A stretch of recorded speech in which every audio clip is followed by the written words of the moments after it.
And I liked two of them. And so I was standing there, I was like, do you mind if I, I was like, do you mind if I mix these and see if I like them together?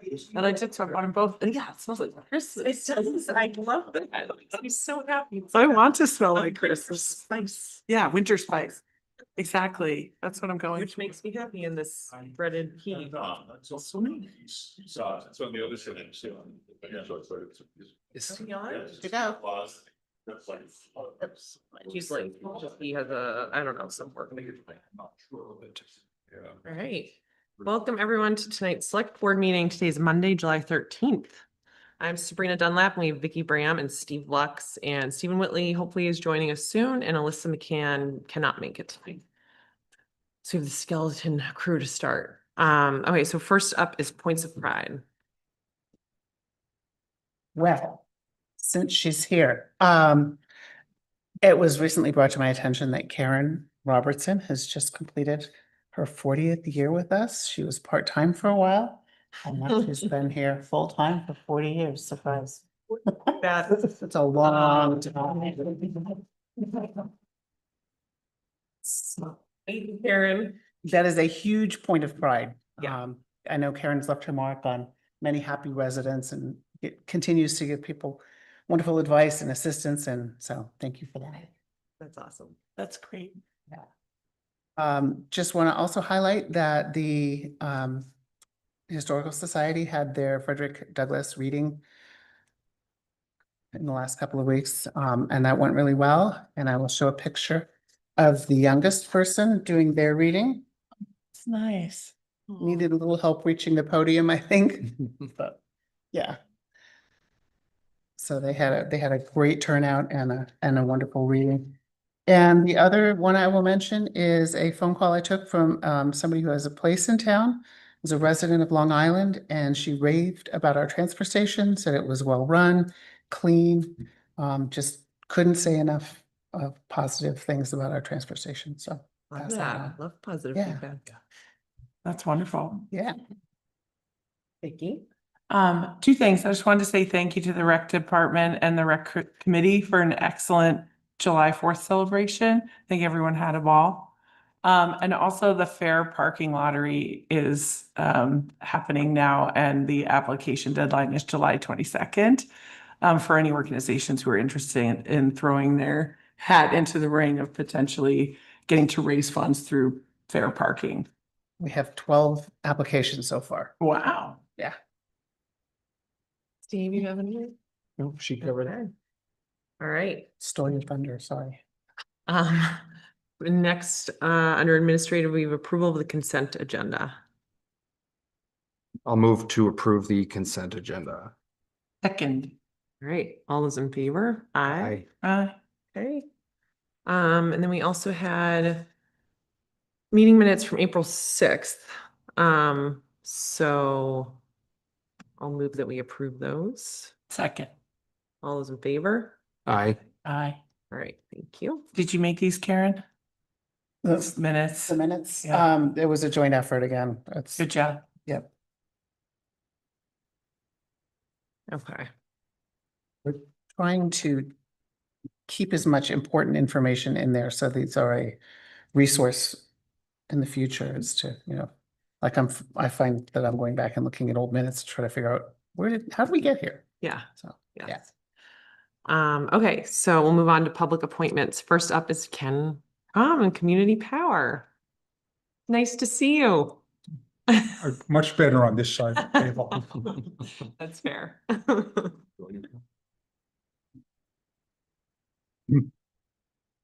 Well, thank you for the opportunity to provide an update on what's happening with Community Power. Just as a reminder, I'm that town representative to the coalition, and Stephen Whitley is the alternate. There's a number of people here. Henry Herndon, who's the coalition's executive director, Andrew Hatch, who is the community energy advisor, Stephen Eckberg, who's the now chair of the Energy Committee. I'm vice chair, and Cleve Capalla, who is the former chair of the committee. So CPCNH recently set new rates for effect for the period August 1 through January 31.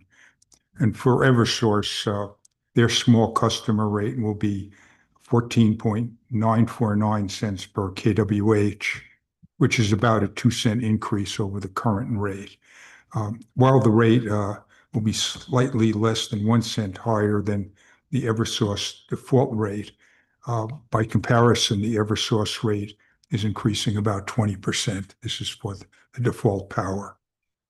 So the coalition's rate's becoming much more competitive, and for a number of reasons that Henry can discuss, the rate differential going forward should decline further or even flip in the near future. And for those of you who might have had a chance to see the Concord Monitor today, there was an article specifically about this and a lot of the reasons why the utility rates are, I'll say, improperly too low. And where the vast bulk of customers in Hopkinton are Eversource customers, the small percentage that are Unitil customers, it's a similar situation there, slightly under a 1 cent differential. So I wasn't planning to present anything right now, but I was going to ask Henry if he could give a little brief outline on why the rates are as they are. I'd be glad to yield my seat to Henry. And we can put that chair up, Steve. Okay. Where would you like me? You can take that seat. Ken, who wrote the Monitor article? An individual from the Conservation Law Foundation, I believe. Okay. An attorney named Nick Krakoff.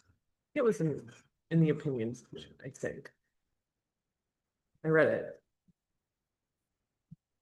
It was, Conservation Law Foundation. There's a copy if you'd like one. Oh, okay, thanks. Share that. yeah, so it was in the opinion section, just to know. Thank you. Appreciate it. So Hi. Henry, you want to just start by just giving a little background on who you are? Yeah, my name is Henry Herndon. I'm the executive director of the Community Power Coalition of New Hampshire. And just for background for folks who are at home or listening, our organization was founded by New Hampshire cities and towns earlier in the 2020s as a nonprofit agent to serve the interests of city and town members in power supply and to represent their interests in state policy affairs and in helping to cultivate a more innovative or energy independent market here in the state. So we currently serve over 60 cities and towns statewide and about 180,000 retail electric customers. So the organization is the second largest power supplier in the state behind Eversource. We don't own any poles and wires, but we do manage the energy supply portion of the bill.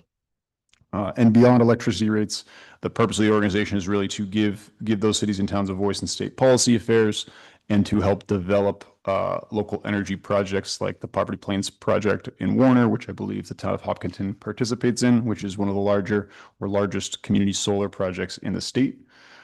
So there's a number of these other sort of benefits that we work with communities to help them sort of shape their own energy futures. I was appointed to the executive director position this March. That was coming from an interim executive role from last March. And I've been involved in the organization for several years. And yeah, it's just for the board's information. Following my appointment, we have recently hired some additional senior staff specializing in finance and power operations that have joined the organization. And we're sort of shifting from more of a contracted services to internal staff capacity, which is exciting. And there's a really good value coming from that. We're pleased to be closing the gap in terms of rate competitiveness. We're here to serve the members' interests. And the sort of looking forward, there are a number of strategies we are actively mapping out to further our competitive position. As we build community reserve funds, so sort of any quote unquote profit associated with the organization is really held in the community interest and can help lower our financing costs, lower our cost of capital. As a municipal entity, we are created by municipal entities. We're subject to the same right to know and public information laws. We also have access to tax-free financing. And that's a strategy that we're looking at to further improve our competitive position. And then expanding our portfolio flexibility and looking at more projects that are beneficial for the membership long term. And I will also just note that, yeah, I think the article in the Concord Monitor was mentioned, and I think it's a good educational item to help understand what's a little bit of a complicated issue, by which for the past couple of years, utility rates have not accurately reflected their costs. And that's a policy discussion that's a hot topic in Concord and unfolding in the coming months and years. So I'll perhaps pause there and happy to answer any questions, and pleased to meet the board. Thank you. Does anyone have any questions?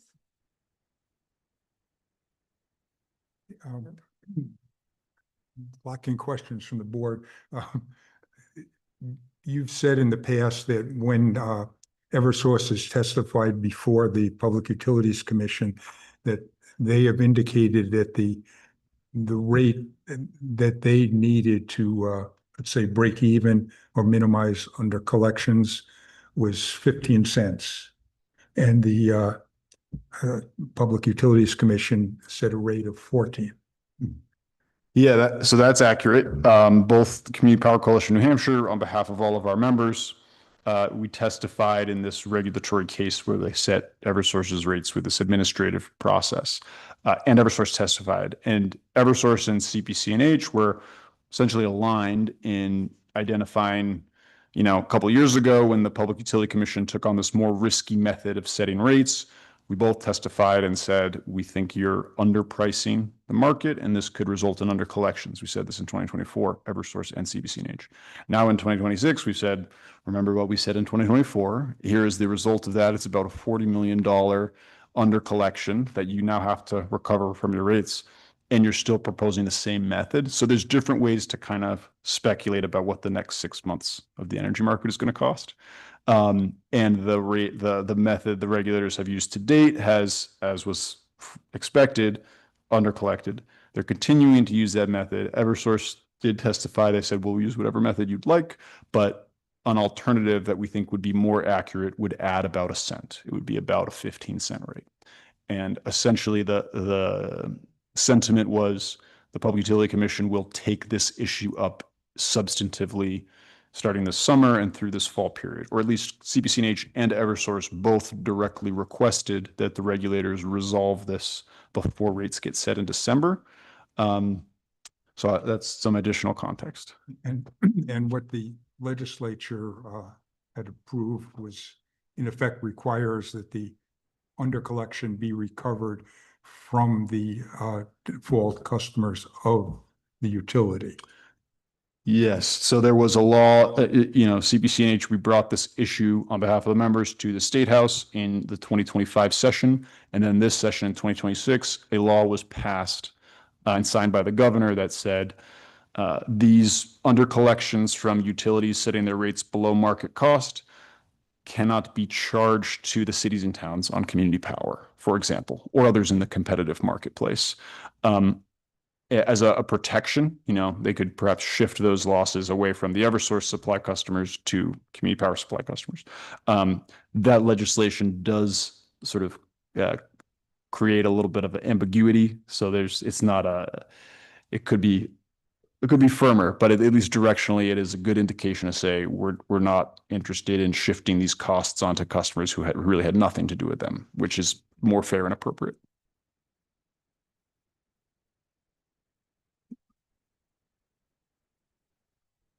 Okay. Any questions? No, it just seems irksome, probably for like business and industry as well, to have this constant uncertainty. Mhm. Yes.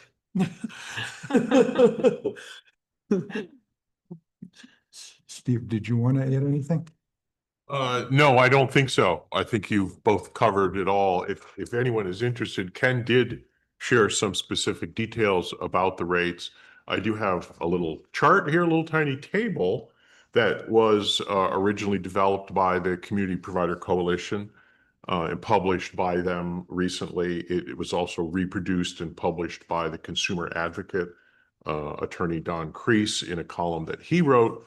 So these are just a little summary of the numbers that Ken mentioned, plus the other CPCNH rates that will be in effect in Liberty and Unitil service territories, though those are of less direct interest to us. So I'm happy to share these just so you can Thank you. use them for a bookmark or whatever you need. And he will laminate them if you'd like. I appreciate the I didn't efficient want to go too crazy, paper use of it too. It's good. but I like to bring the Thank you. handouts. Yeah. Sean, we start throwing a lot of numbers around, and I'm happy to, if anybody else would like one, I'll share it out. So this is August 1st. Correct.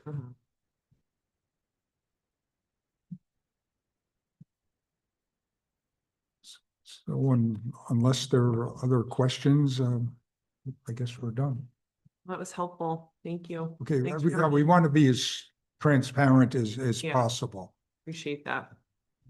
And, for better or worse, I am now on the board of the coalition and the legislative and regulatory committee, as well as the audit committee. Excellent. Okay. And Stephen just left, but he's our alternate, and I think he should be on another committee too. Okay, well, thank you. Thank you. Thank you all. Thank you. Okay. Next public appointment is Michelle Sarrazin.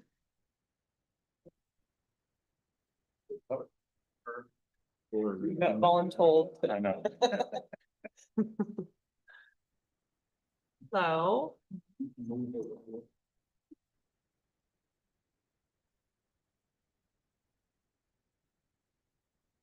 Michelle Saracen, and I'm here again.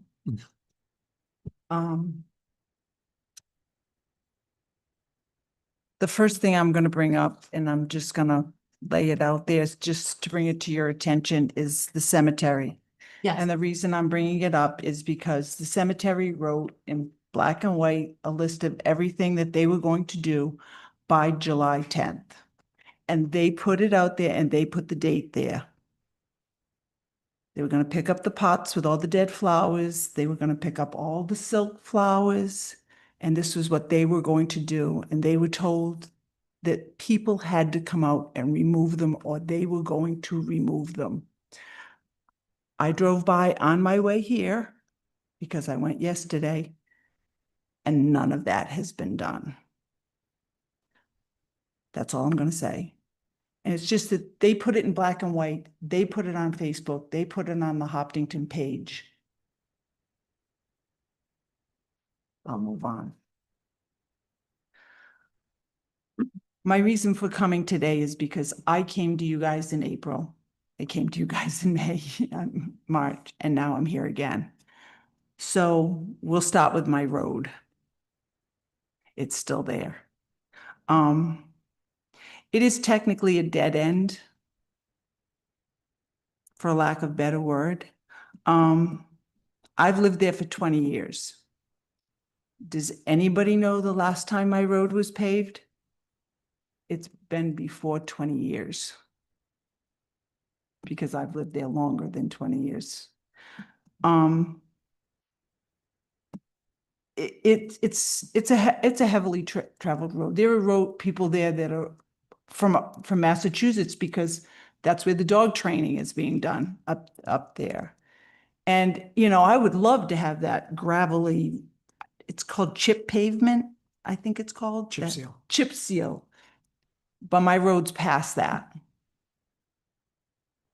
And what are we gonna do? Something has to be done to my road. I don't even want the whole road done, like I said before, but something has to be done to my road.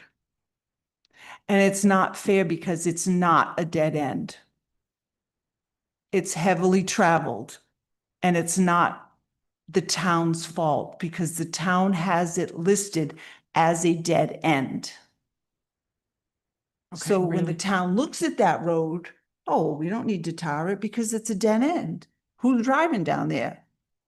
She is. She's the only one that should be driving down there. But I'm not. So it's kind of a catch-22. So I came to you guys to a way to resolve this. So now, what have you guys done to look into this and how are we going to resolve it? I have to ask Karen, I mean, have we had a conversation with Dan about Cressy Brook Drive? Yes, we did. Like I had said before, the paving has not started in town yet. Your road is one among many, many roads in town that need attention. And that's, When I talked to him in March, he said he was going to do my road. And then we went to the town meeting and it got squelched. So We Sorry. had a lot of extenuating circumstances this year. and I'm extenuating. I'm Okay. 20 years extenuating. Okay. And I hate to be, but we've been filling my road for the past 10 years. I mean, I keep having him fix my road. And this year, because he fixed my road, he also wrecked my snow blower. Mhm. So something needs to be done to my road. Sorry, can you explain what you mean by that? He fixed it, but then it. Right, because they put that stuff in it that Cold path. Oh, right. hole patch. Okay. Then when they plowed it, it got plowed up. It was then plowed in front of my driveway. So then when Brian used the snow blower, it was a brand new snow blower. It got caught in the snow blower and then it cost us $300 to fix the snow blower. We did not have a snow blower during the big storm. We had to pay somebody to plow the driveway. So I'm an extenuating circumstance. So it's on the list, Karen? Dan manages his list of paving projects and I know he's identified 3 roads this summer. He's working out on Upper Straw Road right now doing culverts. So, again, the paving has not yet begun in town. So I'm not sure if this is gonna make it into this project list or not. Okay. I have been asking for 3 years at least. And this isn't fair. But I'm going to move on to the next one because it's almost a 2-part question. Army Corps of Engineers, they put up a sign, closed after a certain hour. Somebody tore the sign down. So now they've put the signs that they had on hand up. No parking between 10 p.m. and 5 a.m. They're lovely. 10 p.m. and 5 a.m. So you can come at 10 o'clock at night. That's just great. Like I want cars down there at 10 o'clock at night. I've got pictures of people down there. 5 and 6 cars down at the end of the road. So we have this traffic going through at 10 o'clock at night. Yeah, are there? So my question is, she's not here because not Karen, I can't think of her name, I apologize. There was a time when they were going to knock down Yankee Book across the street from me, the zoning. All kinds of zoning letters went out about that. When they turned this into a park, why didn't any zoning letters go out? Why weren't there meetings about this? Why didn't Army Corps of Engineers have to have meetings before they opened this all up into a park to get a plan? It was one thing when it was just a little hunting, people would walk their dogs. But now we've got the e-bikes that are a little bit more than e-bikes. We've got people just shooting up there. We've got all kinds of cars up there. We've got a lot of bikes up there. It's a different environment up there. And I spoke to the woman that was up there the other day, and I said, you know, it's now a domino effect. It's not just walkers. It's Mhm. not just people with dogs. So, you know, it's there was no plan. They didn't sit down with the board in Hopkinton and say, you know, we're gonna open this up as a park. What should we do? Let's make a plan. They didn't see how it's going to affect people, and this is not fair, and I'm asking for help and I'm not getting any. Last time you were in, I think you had a name of somebody at the Army Corps. Yes. I've already spoken to him. I've spoken to the woman. You know, I think it would be fair to put, I didn't even ask for a gate. I said 2 poles and a chain. You know, at 7 o'clock, somebody just puts a chain across the road and stop it. And she's like, well, people would park down there. I said, not if we put no parking signs up. What about the sign that was ripped down? Are they planning on replacing it? No, they put up the no parking from 10 to 5. I mean, I think we're just in an awkward situation because it's not those aren't our decisions to make. So I think, I mean, I guess we can try to engage in them. I don't know I've never dealt with them personally, so I don't know what kind of relationship we have. Let's have, but I think the name Steve gave you was the person who we thought. I've already spoken to him and he's like, well, we'll look into it. They're your abutters. They're Hopkinton's abutters. We don't have any oversight over that land, though. It's not our property. Yeah, we can't compel them to do something they don't wish to do. Have you interacted with them at all? No. So, I mean, does Dan Blanchett have a relationship? I don't believe so. I don't know. So, I mean, I guess we can try to talk to them, but I mean, like Steven said, we just don't have any authority. It's federal. I mean, I hear you and it's really unfortunate. So we can try to talk to them, but at the end of the day, they don't have to listen to us. So I don't know. I mean, what do you have in mind? I understand you're frustrated, but like, No, you don't understand how frustrated I am. so then what do you have in mind for us to do? I came here because I needed some help. I know, but I'm asking you what. I've if- lived there if for it's not our- 25 years and now my dead end street, I've got pictures of cars down there. You know, there's 10 cars down there. And it's 10 o'clock at night. When your house gets broken into, then you let me know how you feel I because understand, but I don't know what you want us to do. If it's not our, if it's not I've our come here for property. 3 months. I know, I'm asking just for help. I asking can't you. get my road tarred. I can't get any help. I'm gonna go. Okay, No, we're I'm- trying to, I don't know if you're, Nope, I've you're come asking us for 3 help. months. I and- can't get help with the cemetery. But I it's can't not help our, with my it's road. not our property. It's not, it's federal. So it's, if it was town property, you could be Have mad one at of us, you- but Have one of you, I've been here April. I've been here since April and I came here graciously I know. asking for help. Did one of you go to the Army Corps of Engineers on my behalf and meet and talk to one of them on my behalf? I think that's what Sabrina's But asking did you. one of you? I Wait, already- Duffy, my turn. She said, what are you envisioning? You're literally describing the answer to her question. You want us to go and talk to them on your behalf. Asked you to do that. No, you described the problem in April. You didn't say, will you meet with them on my behalf? I'm gonna. As a town entity, that you might want to be aware of that, what that action might look like. what do you mean? Duffy, we'll follow up with you. If Should have done that once. There's a lot of things going on.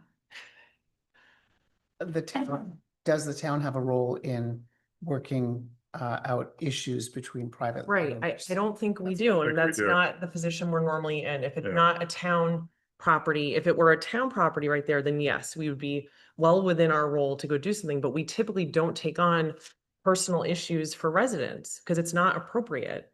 So I understand the frustration, but I think, you know, this sort of answers it, which is there's really nothing we can do, which I get is not a satisfying answer, but I think you giving her the name of like the top person there is very helpful. And if she can't get them to change things and she's the resident, I don't know what good it does if we were to have a conversation. So, I think the good would be just showing her that we're trying.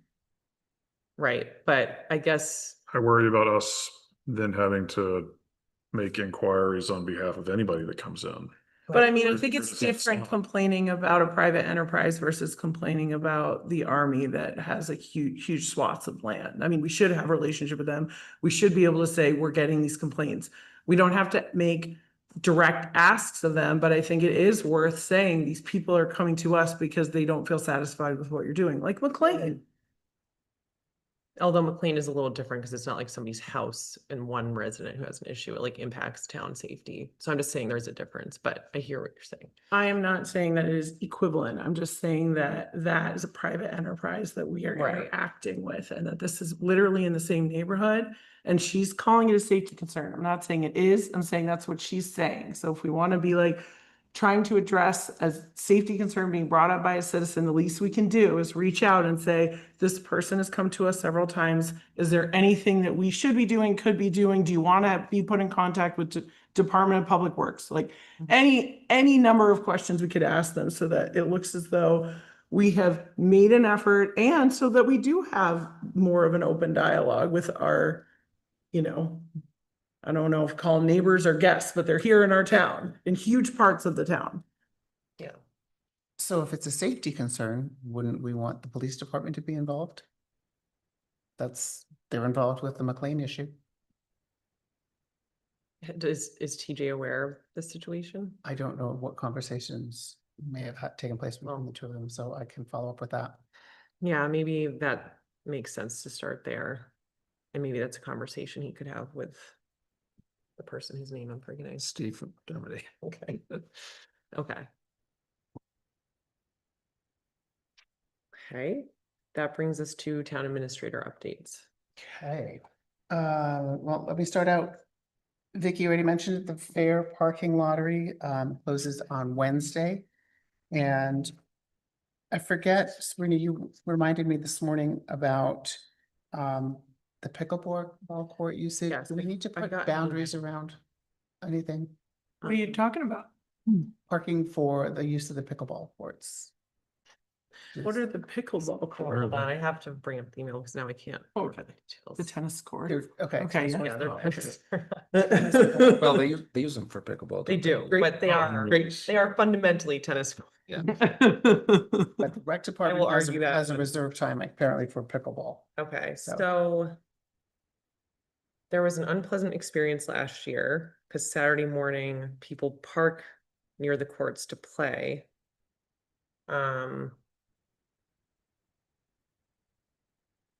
No, that's Okay, during the so- fair. Yeah, during the Okay. fair. So something that recognizes town people have the right to use the park. Since there's no other parking, those groups should accommodate the residents. I need to find, there was a email way back that I need to find, so that's not the details of it. But anyway, there's some issue with people clogging up the tennis court area. So do we need to cone that off or something like that? I'm so sorry, I don't think I'm thought the following. majority of folks that use the tennis court and pickleball court park along the road. Obviously, we close it during the fair, but usually it's there. So I'm a little confused too. This email from last fall says a number of people were set up to play pickleball per the rec department schedule. We were refused access and told to park on the street. Which they weren't allowed to do anyway. Where were they refused access to? Probably the back parking lot. That's what I would assume. Is it, do you think it's that right there? Yeah. I would think so, who is fair parking going all the way down? Yes, that's That that whole- whole, that's the whole lot. Okay, so.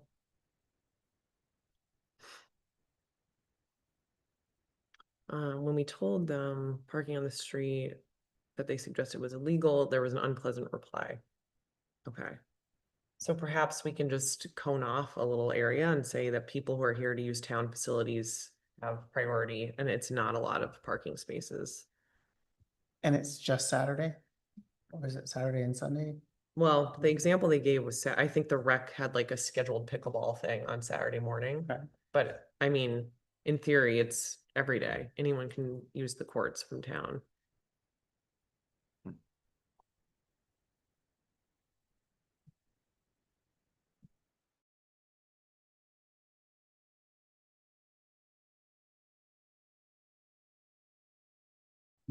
Okay, Yeah.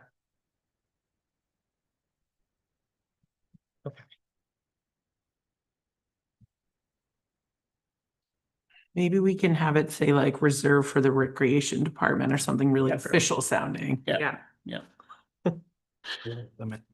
Mm-hmm. Okay, we can do that. Other things happening, Superintendent also asked me about Upper Straw Road. Talked to Dan Right. today. Okay. He said he would close it at 8. They will be up there at 7. This is to replace a culvert. Currently, the road says closed all day.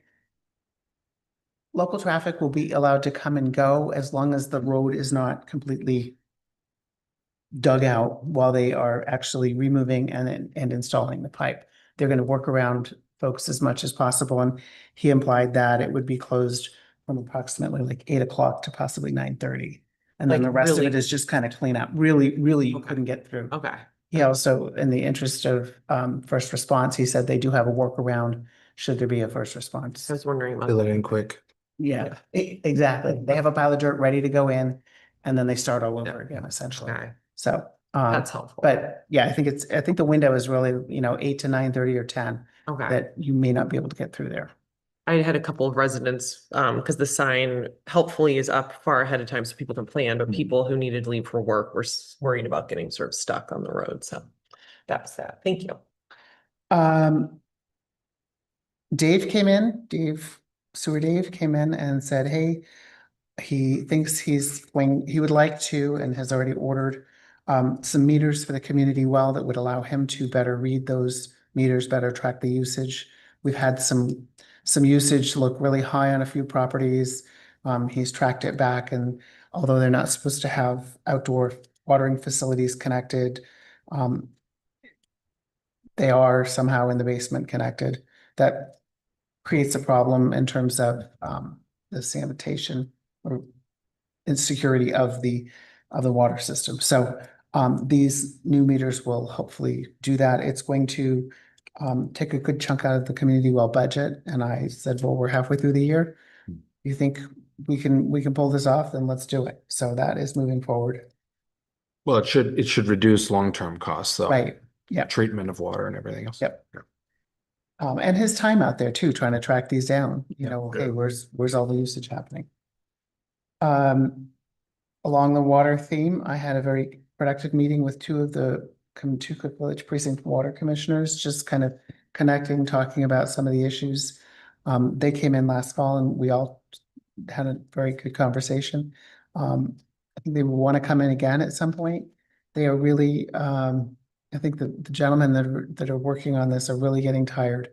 And the village precinct is looking at doing taking a different approach and possibly hiring somebody. So they also were very kind to share some maps of where their water is, how far it extends out, which is something we've been talking about in some of the other meetings, talking about the TIF and some Northern Border funding. So that was very helpful. July 27th meeting. Initially, we thought we might not be able to make it happen. A couple of people are going to be away that week. Right. It looked like we didn't have a quorum. Now I think we may have a quorum. I thought I couldn't be here the 27th, but I can. So I don't know who else could be here on July 27th. I'll be away, but I Okay. could call in most Okay. likely unless. I think Alyssa said she's here. You're away? Yeah, I'll be in North Carolina. I don't know. I think Alyssa said she was around. Yep, she's missing this one.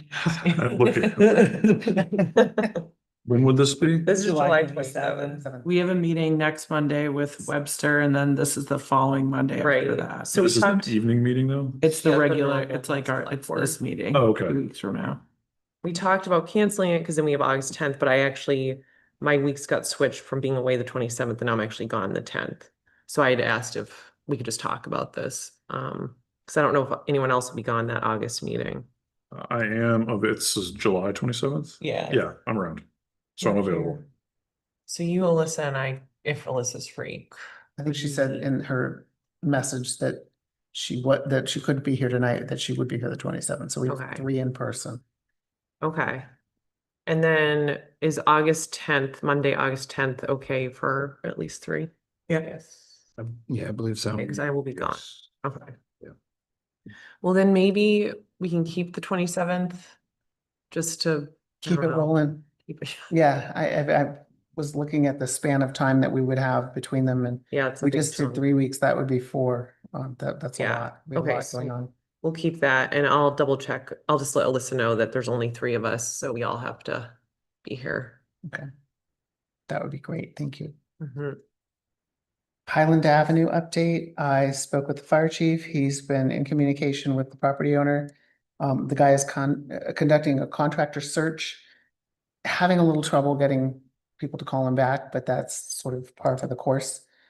The water line was located and shut off, so it's, once he gets a contractor, he's really ready to everything else is in place for the building to come down.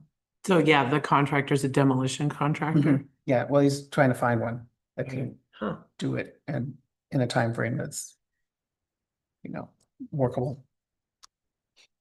okay.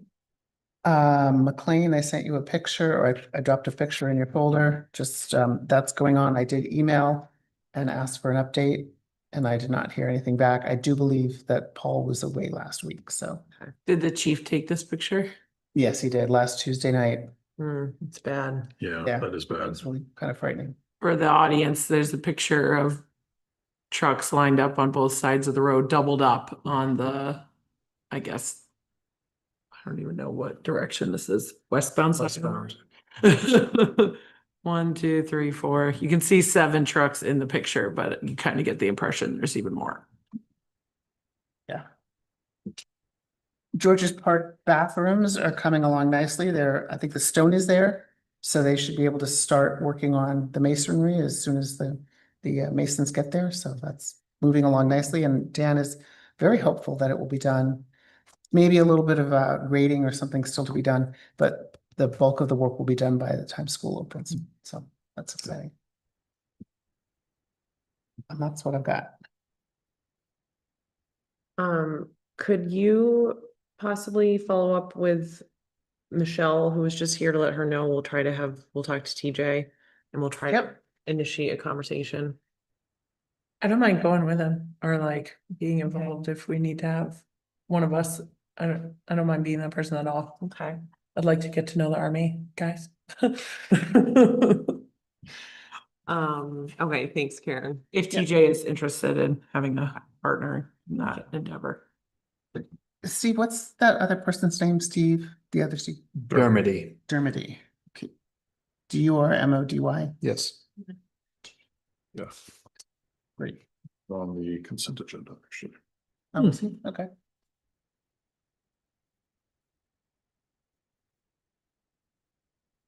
Okay. That brings us to old business. Oh, wait, I have a Oh. question. I'm sorry. So now I can't recall exactly what month we got financials last, but I feel like we really need to catch up on where we are on the budget. Yep. And And I know that she just got that assistant like a month ago, right, to try and catch up on some backlogged stuff. So do you know where we are with the financials? she is working to reconcile the May bank statement still. Great, As of, okay. I think yesterday or the day. So she's closing May. She's working on closing May. I put a note onto the meeting for the 27th to just do revenue and expenses because somehow the month of June escaped and now we're halfway through July. Okay, So we will look at that next time. so you think you can say at least like through May 31st, we'll have both of those by the next meeting? Yep. Okay. Hopefully she can get a little further. So what I would really love, and I think I brought this up at one point, but the business administrator for the school district, along with sending out reports, does an executive summary. And it's 2 paragraphs long. It's not at all detailed. It is a true summary. And it's just to try and highlight either anything that is like running oddly, you know what I mean? Like something that is an aberration that she wants to point out, or in general, just things are running as expected. And the reason why I think that would be really helpful is just the the breadth of the financial reports, and the odd timing of some of these revenues and expenses, that having her, digest it first would be really helpful for us and then for me at the budget committee. Okay. And again, like, no, I'm not expecting 5 paragraphs at all. In fact, if she wants to see one of the ones that Laura, the business administrator, does, it doesn't have to be like that, but just as like, to understand what I'm thinking of, she usually does 3 sentences, 4 sentences, something like that. Yeah. Okay, that'd be great. You have a question about something Karen just went over? No, I just wondered if you already covered the pulse survey. I came on late. Was that under new business? Pulse survey, is 2 of under them. old business. Whole business? Well, yes, we do have multiple pulse surveys. So, Okay, for committee chairs, that was. oh, that's under old business. So we'll- Yeah, we haven't talked about it Yeah, yet. we have not. Yeah, Thank you. no problem. Okay, so can we move on to old business? Okay, So the support services coordinator. I didn't had. This is the job description that we had before with one addition in the.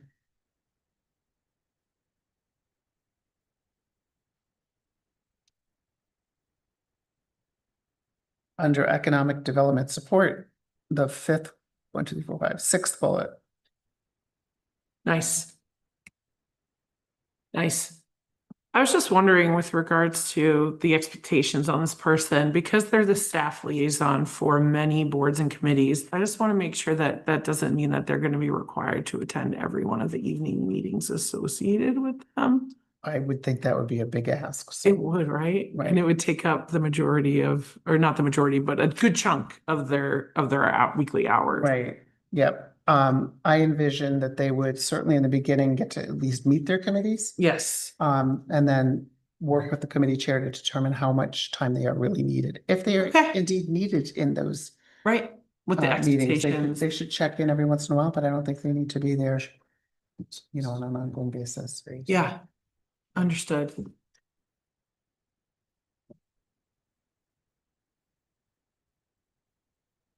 Okay.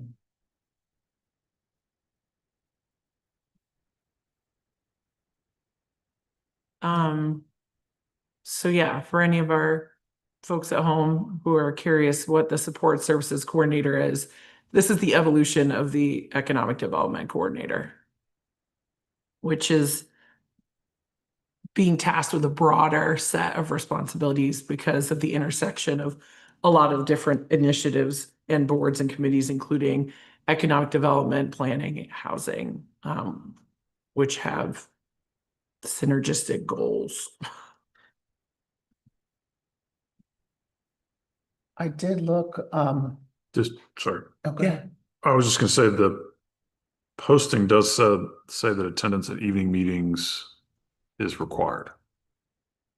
Absolutely, absolutely. I just, considering how many times it says provide staff support to committees, I just Yeah. wanted to couch expectations as to being able to attend every one of all of these committees' meetings.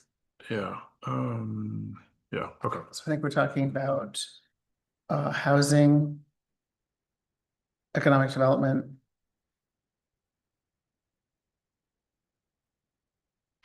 And then just, there's kind of a broad one. Recreation, maybe, Yeah, and it says trails, parks, open space. yeah.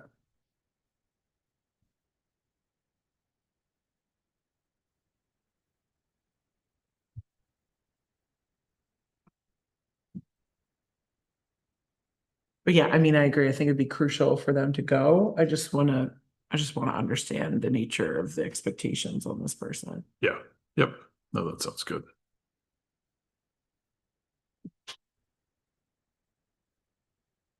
so I missed the last meeting. I think, I can't remember which meeting you guys talked about this. And so did you talk about like timing of this being posted and like starting with? No, I think when Ian was here, we all kind of agreed that like we needed this extra bullet point, which they've put in, Mhm. and that he was comfortable with it as it stood. The extra bullet point being? The one Karen. flagged. The 6th one on the top of the 2nd page. Oh, okay. working with Gotcha. businesses. and such. Okay. Yeah.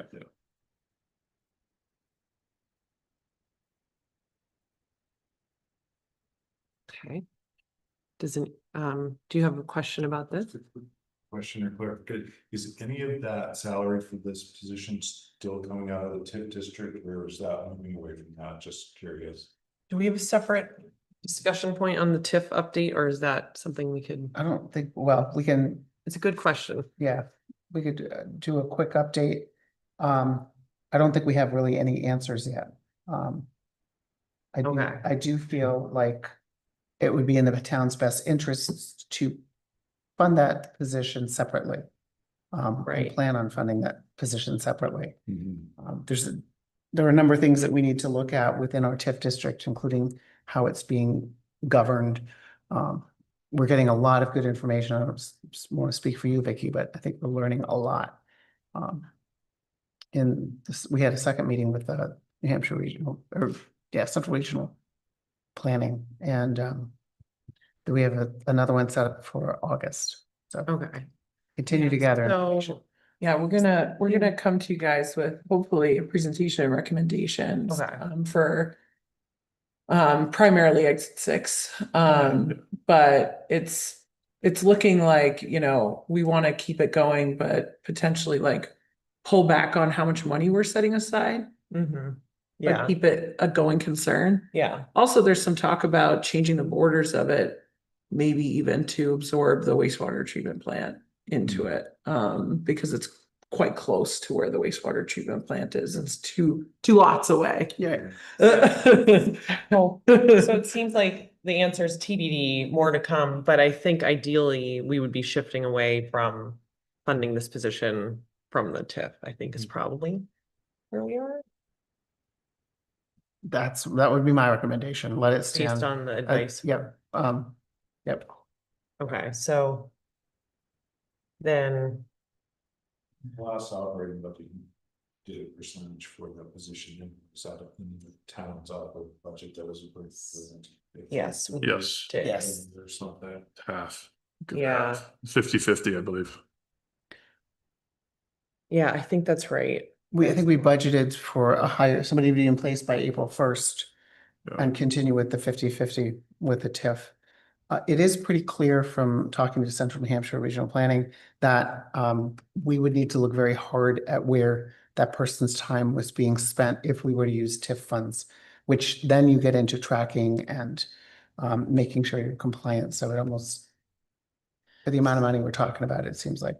So because we're so past April, if we were looking to post this and hire soon, does the math make sense in terms of what we've budgeted for the town dollar? Town I budget? haven't done the math. haven't We're done already math in either. July, so I think we'll be close. Quarter of the year. By the We time could you get- get without the TIF maybe for the rest of the year, Possibly, depends on what you want to pay them. right? Okay. That's, I started looking into it. I had one data point and have been looking for others, and this is kind of a unique position, Mhm. so. Also, like Karen intimated, there are some governance things about the TIF that we need to ramp up. So Mhm. in that way, you know, if we decide to go through tracking this person's time, I mean that, you know, there is work to be done that we would be able to track. Yeah, okay. Well, thank you guys for looking into that. Absolutely. Yeah. For anyone who doesn't know what a TIF is, it's a tax increment finance district. Is that right, Sure. Stephen? Sure. Special Which part was of land. established via town meeting like 26. 8 years ago. Yeah. So do we wait on this while you continue to figure out the TIF situation? No, I think let's keep them separated. And then once we have this person, like, we're gonna have TIF work for them to do, and we can continue to talk. I mean, unfortunately or fortunately, however you want to look at it, Central Regional Planning is wary of giving legal advice. Right. So they're often saying, well, that's a question for council. Yeah. And I think honestly, this is one of the things that they were a little hesitant to say yay or nay over. So if I think Beverly described this as meeting a lot of gaps in the services that we've identified, so I think we should Yeah. move forward. Okay. Are you inclined to approve this job description as it's written. We would still need to determine a pay rate. Mhm. Um, I'm fine with the description, but I don't. Yeah, I think the description is pretty good. I'm fine with it. Do we need, we're good, Ian's good with it as far as we know? He Yeah, seemed I think he fine. gave us his Okay. approval last I hadn't time. heard otherwise. Okay.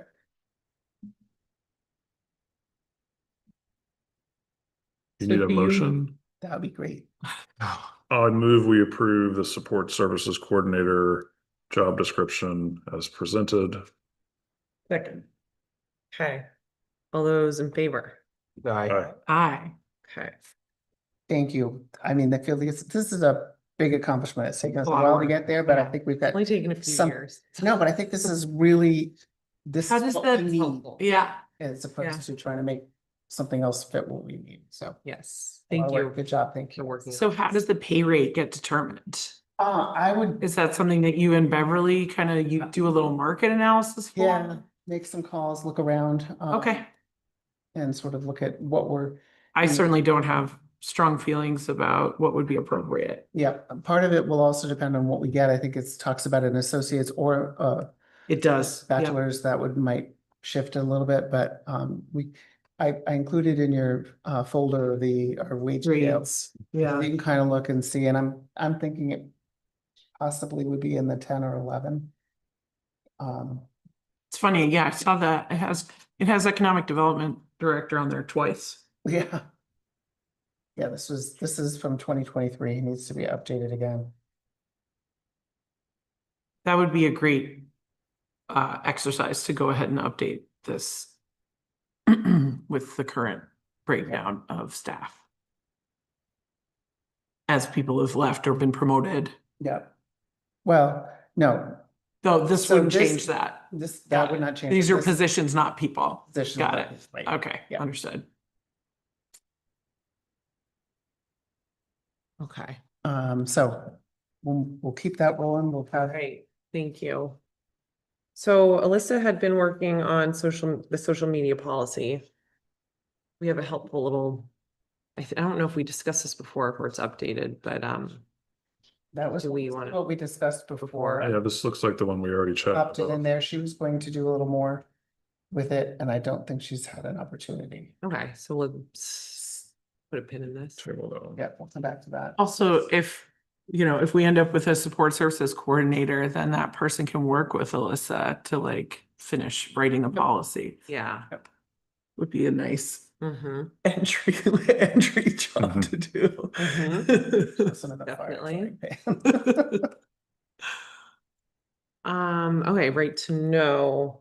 Yeah, I'm curious about the two different drafts of the form. Why do we want Yeah. either, why do we or do we not want the police chief and the fire chief listed or just you? So we had that conversation there, and I spoke with both of them. There is information that is requested specifically from the police department and as well as the fire department. Obviously less general. They're more like accident reports, police reports, patient care stuff, very specific information that comes out of their software systems. I see. So Beverly was kind of mashing things around, and we just hadn't gotten, again, these are drafts still. Hadn't gotten to how do they want to receive their information? Is there already, we didn't see forms on the website where they're using specific forms already, but did they just accept any kind of inquiry? And does that follow with how we want to handle it? So I would prefer that everything goes through town hall, Okay. keep things clean and consistent. So I would prefer the form that does not separately list them. And I don't know if the policy, because I think I had a conversation with Will about this like months ago now. Yep. I feel like the recommendation for a town policy, which this is a brand new policy, right? For us? Yes. Yeah, okay. For us. So it's to have everything funnel through you basically. Just so we're consistent and so that we don't have employees having to deal with this like in a one-off sense. Yeah. And so that we're consistent in how we deal with them and respond. So unless others have strong feelings on that, I think even for police and fire they should go through you and then you coordinate with them. I'm comfortable with that. Okay. That's fine with me. It does say in here that if any individual employee receives a request, regardless of what the request looks like, that It's worded. it should be forwarded to their supervisor, who then forwards it to the town administrator. So in that way, I guess everybody involved would be aware. Or you send it top down if it comes directly to you. Right. Yep.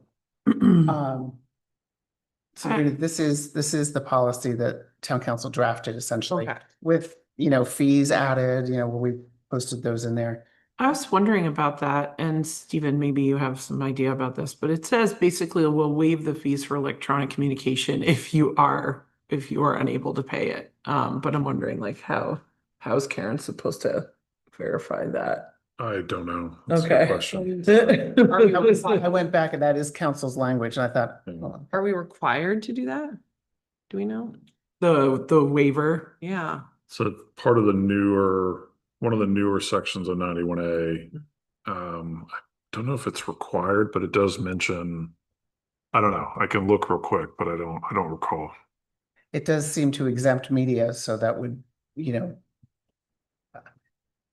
I sort of feel like what they might be heading towards is if an individual resident has questions and wants information, we should be as helpful in providing that as possible, which we are, Karen, do you? Can you make them free pay? If you're mailing stuff to them?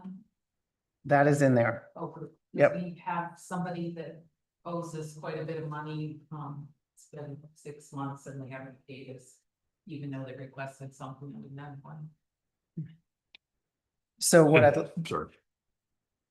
maybe jumping ahead, I would like to push, when you folks look this over and say it looks great, I'd like to push it out to staff. And we have a department head meeting this week.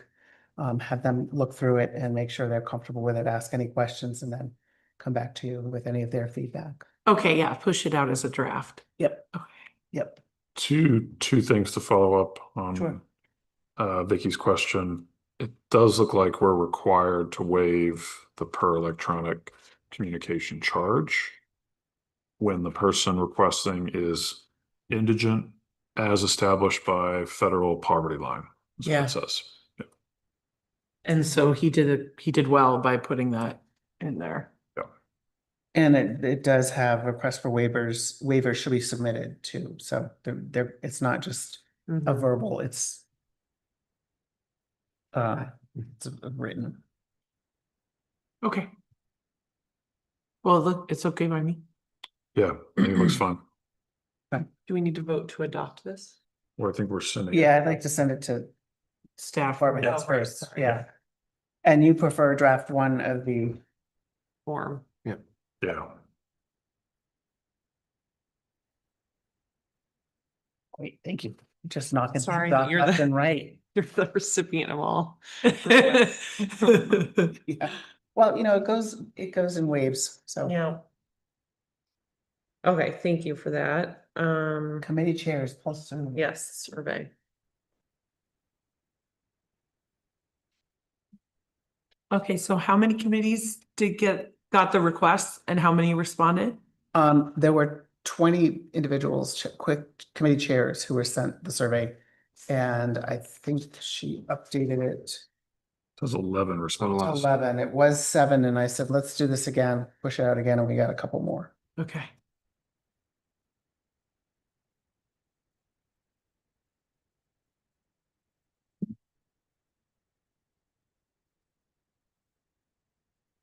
Bonnie, did you have specific questions on this or were you just waiting for us to talk about it? It's interesting Okay. hearing how it came out. Okay. Is it possible? Put any of this on this. Easy to see it. I did not do that. I'm sorry. Yeah. You want my copy? You can get it. There's I can just like verbally describe it as having, looks like 5 questions. The first one is regarding how many or how often your committee has enough people to hold a meeting. And it seems like always and nearly always is 90% if you add the 2 Would it be beneficial to have your select board person as an ex officio so that they do not need to count against quorum? It seemed like between no and no opinion, that's like 70% of the Or you don't have. response. And then 10%. Or we don't have one. Yeah, oh, yeah. Complete the following sentence. I plan to continue to serve on my board or committee. This one is cheerful. I appreciate that. Between, as long as I'm appointed, 2 terms or more, 1 more term, it looks like.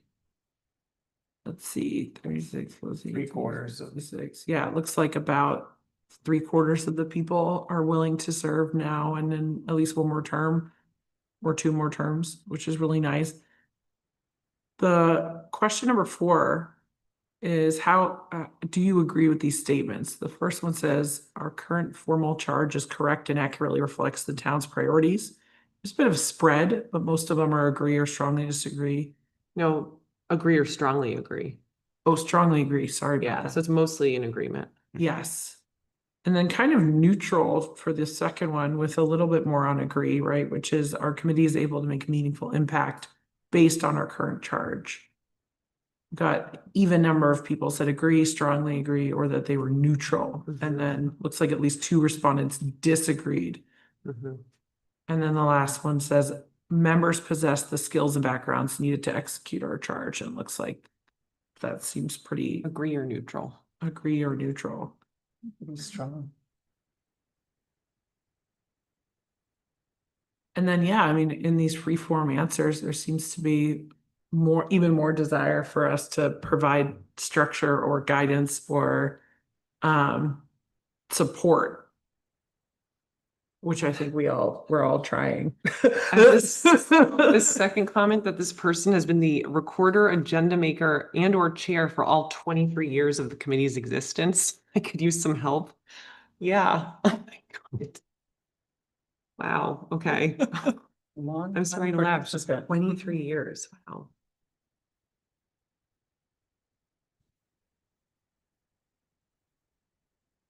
Okay.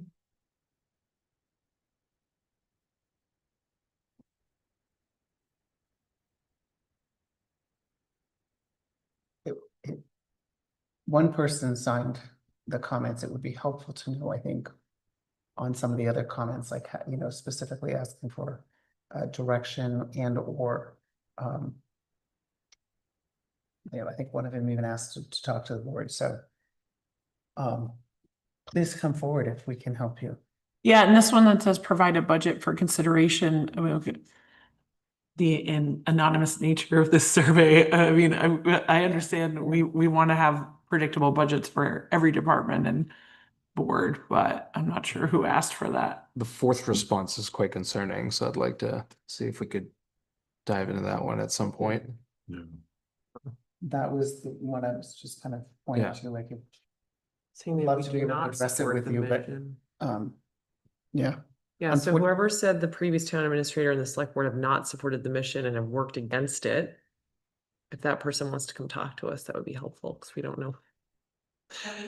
Okay. Yay, you're here, Bonnie. I'm glad It's a to lot hear. easier to identify. All right, good. So we can have a dialogue. You want to come up? Or we you can said do you- that now or come later? No, Oh, I didn't mean Okay. right now. I Sorry. thought you said you would set up a time. I think we have a very long agenda, so I appreciate you being here, Bonnie, but I do think if we set up, did you say you set up time or you were planning on it to come talk further about that comment? I didn't know there would be any follow-up, but Oh, okay. I would like to do that. If anybody wants to meet, I don't know if that would be Karen or a select board. Yeah. Do you want to try to set up time to chat first? Sure. Yeah. And then we can be brought in? maybe? Okay, Yep. yes. Okay, great. That mystery is solved for now. All right, anything else on this right now? So that's our second pulse survey. What do you guys, is it helpful that we did the town Sounds meeting great. one? Yeah, I We've like done these. this one. Yeah, I think it's helpful, even, you know, the example of Bonnie.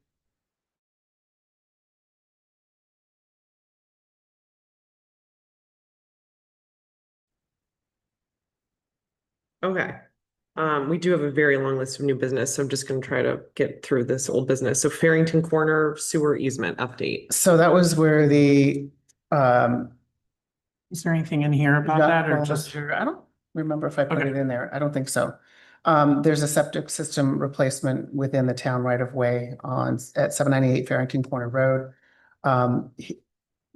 Jacques was in here at the last meeting. He drafted an easement. We sent it to town council and council has basically said, really should have some drawings with that. Okay, So we've sent it back. He wanted, the council suggested there be meets and bounds and a description and survey plan, all recorded with the easement, so it's very clear what we're allowing. okay. So that's the update. Hope to have more. Oh, well, actually, there's one more piece. Mr. Belanger asked if the town would be willing to provide a letter indicating it's willing to allow the septic system to be replaced in its current location. That would allow them to get started on that. You know, so they send it to DES and start that whole process. I'd like to wait until we get the easement squared away, I think. I think he'll be fine with that. So yeah, I'm not opposed to writing a letter, just operationally, we want the easement first. Yeah, oh, yeah. I think I may not even need the letter once we do the easement. Yeah, he just wanted the letter so that he could begin the septic approval process, saying, Yeah. essentially, I guess, something saying the town intends to allow this to happen, but you said without a drawing and without specs.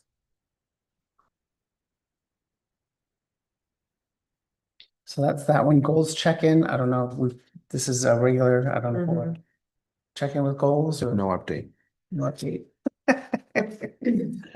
Moving right along. No, wait, I need to ask about the fundraising goal. I mean, about donations, right? You guys met and then there was gonna be another meeting with DOJ or something. I just want to. We got feedback from the AG's office and from NHMA, and we're meeting next week to sit down and talk about the responses we've gotten so far. Okay, with the goal of like, what's our goal here? Because there is a donations policy. Are we gonna be updating it? I don't know yet. I haven't looked at the current policy and compared it to the answers we've gotten yet, so I don't know. Okay. Yeah.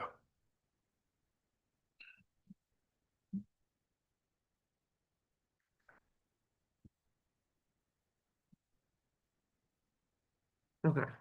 Now we're on to new business. Building inspector position. Yes, our building inspector has given his notice. He will be retiring after, I think it's 4 years. He's been absolutely amazing to work with. He's willing to help find a replacement and bring that person up to speed to whatever degree he can.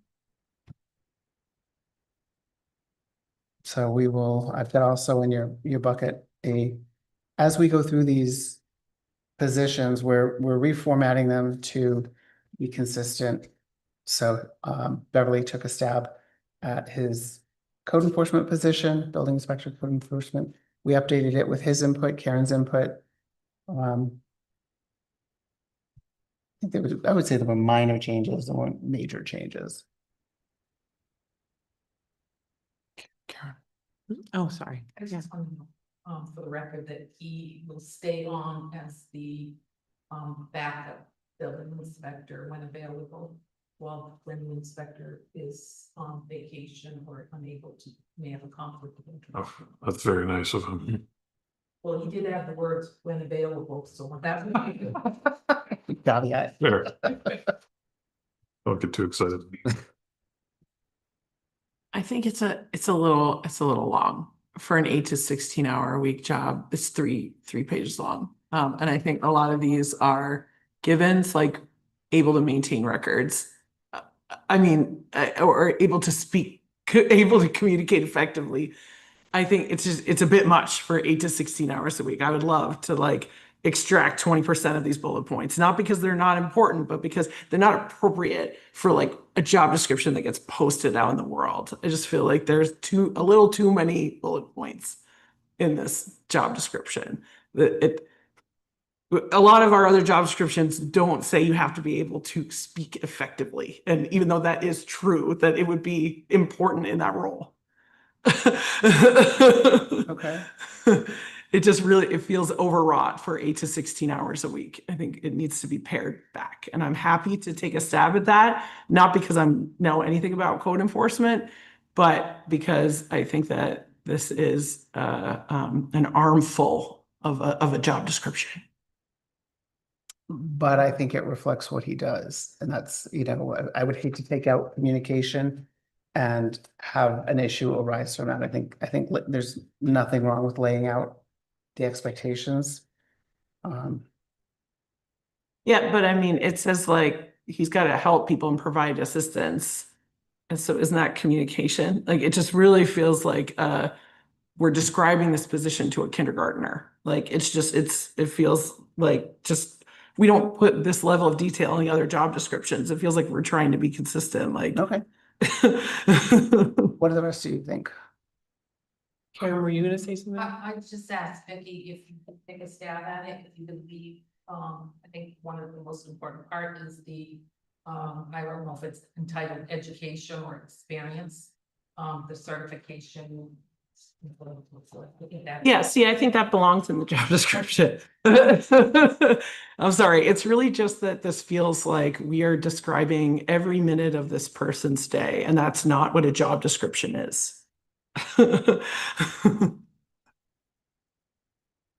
I'm okay with it as it's presented. I hear what Vicky's saying, but I'm okay with it. But if others feel like it needs trimming down, I mean, I'm not gonna protest or stand in the way, but I think it sounds like it's been vetted through a lot of staff and this is what they've arrived at.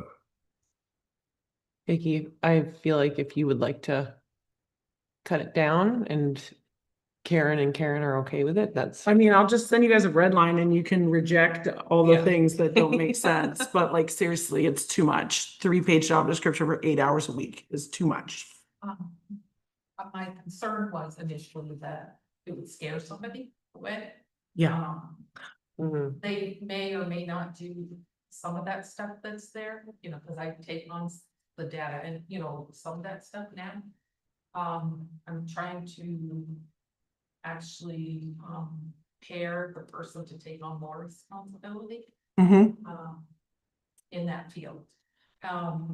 But that being said, I'd like to put out the notice ad as soon as possible so that we can have the person here and train where we've left off from one inspector to the next.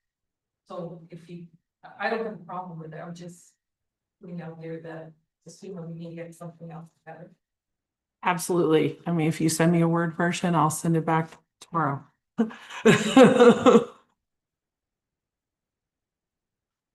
I mean, I could go either way. I just wanted to make sure that whatever is in here, we would want to make sure that the individual who fills the position doesn't say, well, it wasn't in the job description that I need to talk to residents or something. I'm not saying that taking I'm that. saying but- it says they need to talk to residents 4 different ways. Yeah, no, that was just my only thing is just I want to make sure that we're still covered on responsibilities. So. So largely based, wasn't it, Karen, on the existing? Yeah, we tweaked a couple of words. The student one, and I think Beverly also looked at what other communities are doing. Absolutely. It feels a little bit like stitched Standard. together. Okay, well, I'll send you the Word version. Thank you. Yeah. My pleasure. And again, don't accept any changes that change the nature of it. I'm just trying to make it a little more digestible. All right, the highway grant is next.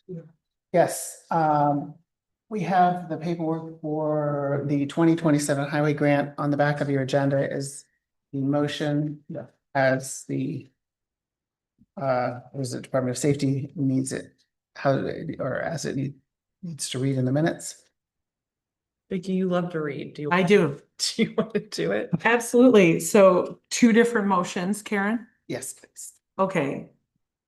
I move that the select board accept the terms of the highway safety grant as presented in the amount of $13,700. I'll second. Okay, all those in favor? Aye. It's unanimous, thank you. I'm gonna make another motion. I move that the select board authorize the town administrator, Karen Hamilton, to execute all documents related to the highway safety grant. Thank you. I'll second. All those in favor? Aye. Okay, that was everybody. And that's exactly, I mean, it's the same amount, same language as last year, so Okay, just doing it again. all right. Transfer station review. We're meeting with the Webster Select Board next Next Monday, Monday. first question, do you want to go at 5:30 or 6:30? They've just moved, they were meeting at 6:30 and I got a call today saying they're meeting or move their meetings to 5:30. If we want to go at 5:30, if we can get there at 5:30, this will be the question. I could do 5:30. I don't know if others. Check Either it one. right now. 5:30 or, even 6. 5:30 works. I'm happy with any time. Well, we three can make it, so then roll in whenever you. I can do either time, so Let's do 5:30 then. earlier's typically nicer, so yeah. Steve can wear his sunglasses. Yes, finally. So it's Um, 5:30, that's where. 5:30, Yeah, yes, okay, I'll email In Warner. in Sorry, Webster. In Webster, my bad. Yeah. No. They meet at the library building, right? Which is also town hall town- and everything. town- I didn't know if they met anywhere Oh. else. Right, it's in that white building. Yeah, that, okay. Like the one. They big still, room. but I Yeah. want to make sure that's where they're meeting.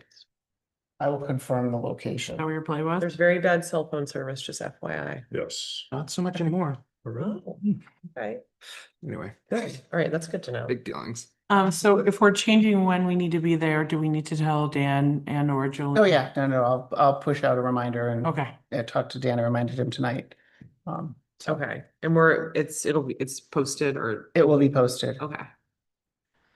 Okay, so do we? Was there, Yes. yeah, I was just gonna say, is there anything specific we want to talk about following our visit at the transfer station? Any lingering issues? I had written down, the fee schedule. Just maybe to look at that again. I think we looked 2 years ago. The cap and the lagoon, providing an update there. I asked for an update. I have not had one from Nobis, so hopefully we'll have one by then. They requested a copy of the contract with Waste Management. Happy to bring that along. I imagine we'll talk about trailers. Anything else? Bonnie, you emailed me about this, I believe, yes, talking about. I forwarded it to you, Karen, I think. Oh. Wait a minute, so the committee waste reduction. Was your email, remind me, was it to talk to Webster about making it? Making it a joint. Right, okay, So that people from Webster can also right, have representation, and one of our best members is from Webster, but she's never been officially a member, so she. Okay. Cause it's a Hopkinton. and the history was we used to have the other named committee that was joint, and so it seems to make sense that this would have a Webster seat. At least. Okay, so we'll make sure we add that. One or more? I'm sorry. Do you have a one or two, or just open it up to whomever? Do you have a number in mind? Number of seats? No, we don't actually have the official number of how many Hopkinton people are on Okay. either, so. I don't imagine there's gonna be a stampede of people that have to turn this away. But in case we want to be. Just in case. Okay, great. Okay, so we'll make sure that's on. And then what else did we talk about with Jolene the other day? I mean. Do we need to revisit at some point? Some bigger picture issues, including. I cannot recall where we left things with Webster about the stickers. And what We were gonna doing. revisit it this summer, Yeah. Okay, stickers. I guess we should talk about that, see if they have an opinion.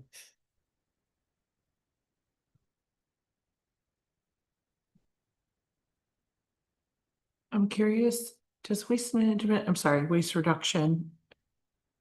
Do we have information about how other transfer stations do enforcement? some informal, just from talking to people at the conferences, other members and operators, yeah. Yep. Basically, the word is, if you want something like green bags to be successful, you have to have your select board, your staff, and your town administrator all on the same page. If any one of those is missing, it's not gonna work. In both towns in this case. So, Yeah. towns, I think that's how they've been successful, is when they have all three parties working in the same direction. Yeah. And there's one town too. Or Yeah, in this both case, towns we would have to have adopted both the- towns Where all both on towns board. adopted, yeah. Right.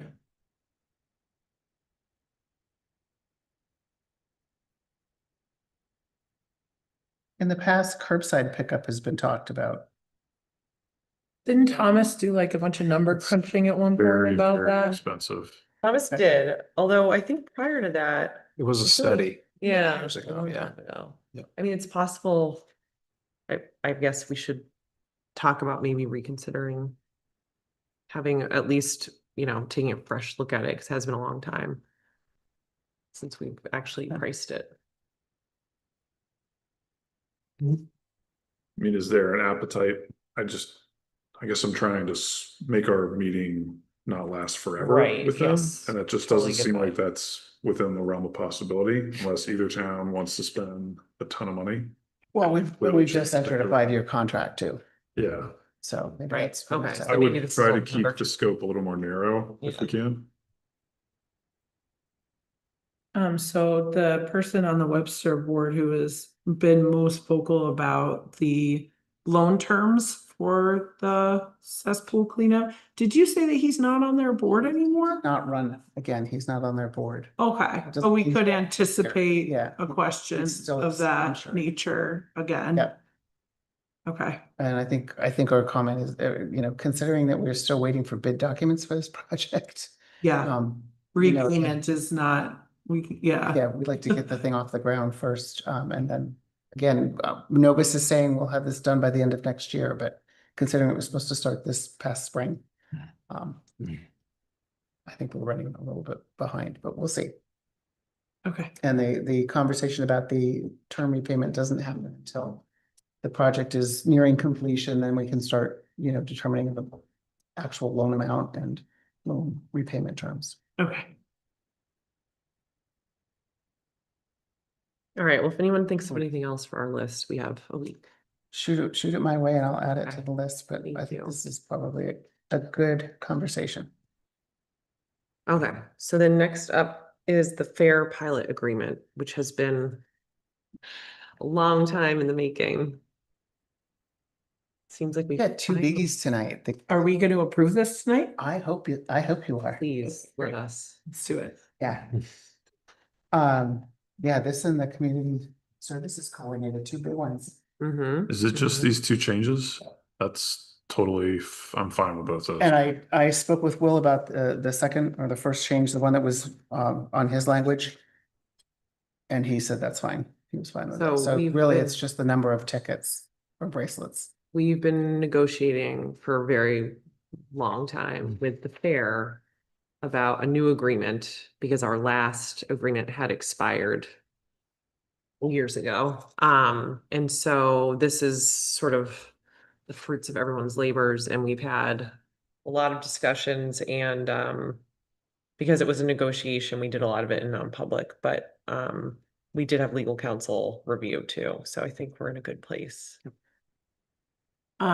So it looks like they're capping us at 2,000 people for County Night, which I think is pretty close to what we actually came, what we had. But it's just good to know that there is sort of a limit A that they're limit, placing so on like- it. Yeah. We can communicate that. Can I make a motion? People ready for that? Yeah. Yeah. Move that we approve the revisions to the pilot and agree to execute it. So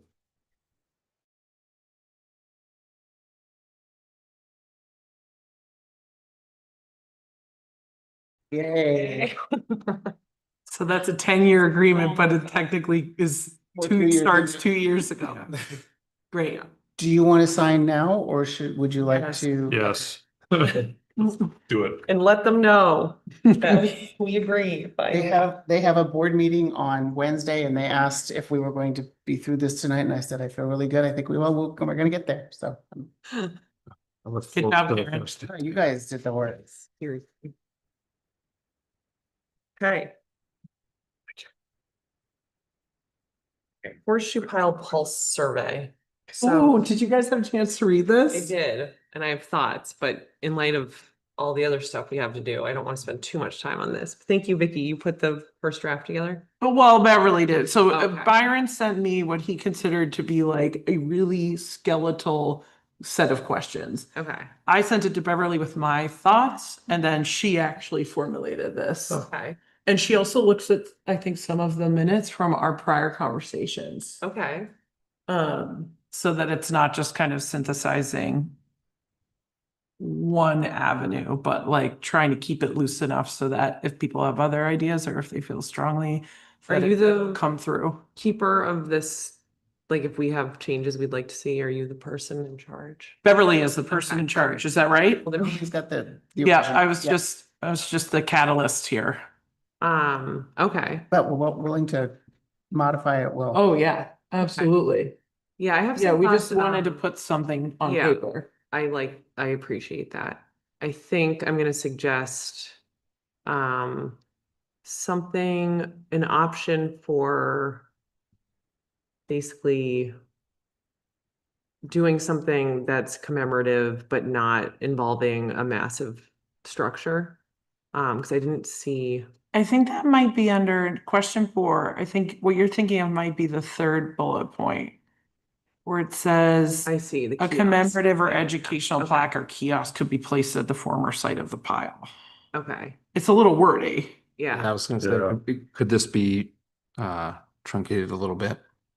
yeah. What I'm gonna propose, so, because I feel like it'll take a while if we go through this right now in real time, is we who have comments and edits, we make Okay. them and then we can discuss them on the 20th, 27th. or sorry, the 27th. Yeah. Yeah, okay.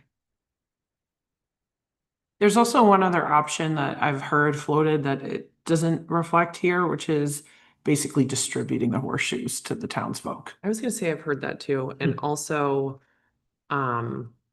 yeah, doing something involving a pile, but not having the pile be right on this little triangle of land. So, Do you mind sending those to Beverly? I will. Thank you. Okay, Could you copy me on that? Just- yes, I will. So anyone else who has thoughts or comments? And again, we're just talking about surveying Yes. the townsfolk as to what we should do. Well, we with this. know these surveys, I feel like they get limited responses, so I want to be very intentional about how these things are phrased to make sure we Yeah. make it as neutral as possible. I don't think anyone's gonna pick, I think the horseshoe should be disposed of. I know. All options are on the table. Yeah, I mean, Yeah. it's worth saying it, but I don't think anyone's gonna pick it. Okay, so the ground lease for Kentucky Riverway is next, extension of this lease. Steve brought this up and I mentioned that we needed to redo it. I have a version of it right here. Pretty basic. Is this, okay, so yeah, this is. This is a Yeah. renewal. This is just a renewal for the lease for the maintenance building that's located in Riverway Park. Okay, Supposed to renew it every year. And I won't sign it because I'm on the board. okay. I'm happy to make a motion unless people have questions. Looks I good. move that we approve and sign the extension of the ground lease agreement. Second, All those in favor? Aye. Abstain. Abstention. should I And sign this this is one, for Karen? the, Like, is this good enough? Yeah? Well, no, this is for Is the old one. the railroad, Yeah, the Railroad Museum's maintenance building. right? It's located within the park. Thank you. Okay. We're gonna skip over job descriptions. I had sent those out to the police chief and have not heard back, so Oh. Okay, Okay. let's get that. good job though. That's a lot of work. That was a lot of work. Well, he was the one who provided the job descriptions last fall. We worked it through one of them and I just gave the rest to Beverly and said, hey, can you put this- Format these in our We're really new trying to format. Yeah. Get our job descriptions. No, I appreciate that. Yeah. I said to Karen the other day, it felt like last year was about analyzing the vendor relationships, and this year we're doing more in-house cleanup, like with all these job descriptions and looking at the policies. Yeah, okay. In case anyone's wondering, it's animal control, police officer, police corporal, police sergeant, police chief. It's all these different job descriptions, because we recently did lieutenant. We did lieutenant already, yep. And we did police assistant, admin assistant too. That Yeah, one was that's true. just- Jeff Price is an alternate on the zoning board of adjustment and like to be reappointed. Okay. I think that sounds great. Do we need to move to do that or just sign it? Okay. Is that in the consent agenda? That already happened? No, because, well, we haven't been putting appointments on the consent agenda because we're still kind of working through our policy of how to appoint people, and I think they just go. Oh, because we already agreed to the other ones and this one was the Right, newer one. right. The one Yep. that you just heard back about. Yep, Okay. I think we should do a motion then okay. to, I move, Oh, okay. I move to reappoint Jeff Price as an alternate on the ZBA. second. All those in favor? I Aye. Aye. Thank you. Okay, we did that. All right, this last thing is the Beach Hill pilot. So this is going back to 2019. What do you mean? Oh, the last time this was This is when it done. came up Okay. initially. Just expired, looks like. No, It's been been expired. like a for a little good bit. bit. This is part of our internal cleanup of Oh. tabs on the pilot agreements. I don't really remember this, but I have to go back since it's from 2019. My notes are somewhere outside my office. I have to go find where I put my old notes. I have Garage. notes on this. But I guess something changed with I think the ownership of the property in 2019, and this is from our minutes of that meeting. it went from it went from 20 Beach Hill Road or 20 Beach Hill LLC to the school. And Yeah, then it looks like they came in to a select board meeting or filed their educational exemption. right. And that came in front of the board. But then we said they use town services, so they should have an agreement with us, and they did. So I think hopefully we can revisit this with them, because I still feel like, I mean, they run a private school in this town and certainly benefit from all the services. So it seems fair that we would continue to have a pilot with them, but Do you have a contact? I have an email that Neil corresponded with. I have not reached out to her, but I have a name. and this expired, I think 2024, I think. And they have not paid for 24 or 25. Yeah. So I would suggest we might want to do this one in arrears as well. Yes, agreed. Okay. So are you good reaching out to someone there, Karen? Yep. Okay.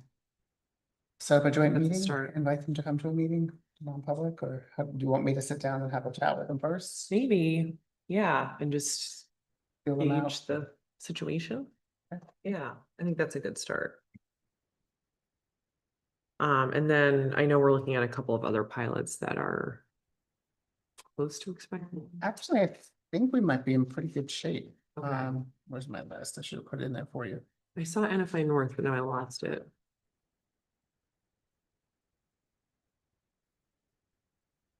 Oh, that one expires in 2020, my bad. I did? Yeah. According to these notes, which I did last year. But they have been paying, so Okay. So maybe, touch base with, do you know anyone there? I can find some Okay. contact info. Saint Methodius is good through 2052. That was a big one. That Mhm. was a big. A long time, term one. NFI North is coming up. Kearsarge Lodge is good through an ownership change.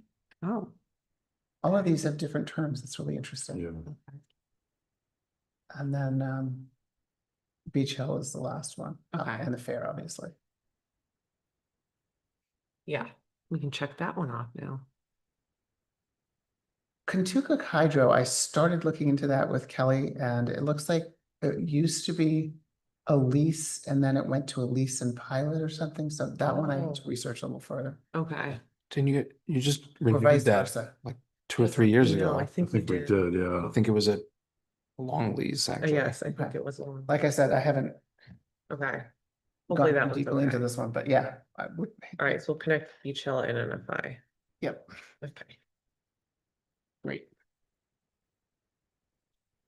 So when you sit down with Beach Hill, you're gonna have with you the expired pilot as well as this math, these calculations. Yeah, those are the calculations based on the current pilot Okay. agreement or the expired pilot agreement. In looking at that, what did I think, was it something like $12,000 a year? That For Beach Hill? for Beach Hill Mm, in taxes, or was it $12,000? I'd have to, is it 1.8?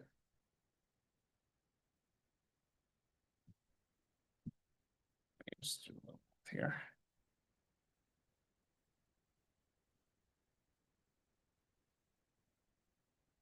This says the total pilot for Beach Hill would be a little more than 4,000. 4,056. Right. If you take the 1.8 million valuation times last year's tax rate, $42,000 would have been their tax bill. Okay. Ah, I see. So this represents quite a Significant discount. Yep.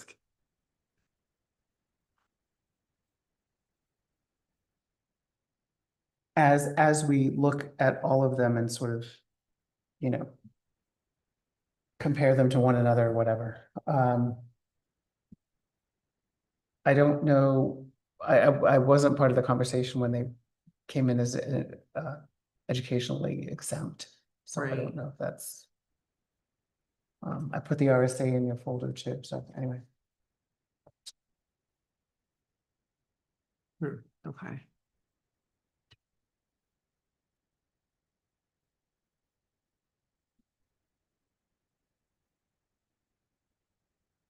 Karen, did you locate, where did we get the tax rate for the Beach Hill one?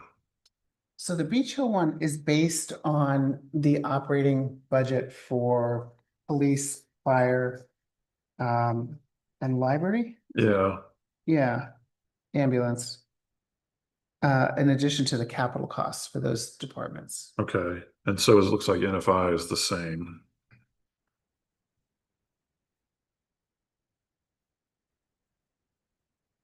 So I get how we added up the operating and then we get the net valuation from the MS1. But I'm just curious where the tax rate we're applying, where that two. So we're taking the total budget and Yeah. then dividing it by the MS1. I think it's in that. you fill Oh, out is the that formula where in the the- spreadsheet? Okay. Yeah, I couldn't- it's I just- can't it's see like it we 'cause would- it's in here. Oh, there it is. It's just very tiny. I'm Thank you. sorry. It's, yeah, I just didn't see. it. It's very little. So it's calculated just like we would normally calculate the tax rate, just on a smaller amount. Okay. Got it. Oh, I see. So NFI is split in half. Okay. Got it. I don't know where you're finding NFI. I don't remember putting it in there. Do I? Oh, the it's first tab on the Yeah. spreadsheet. Okay.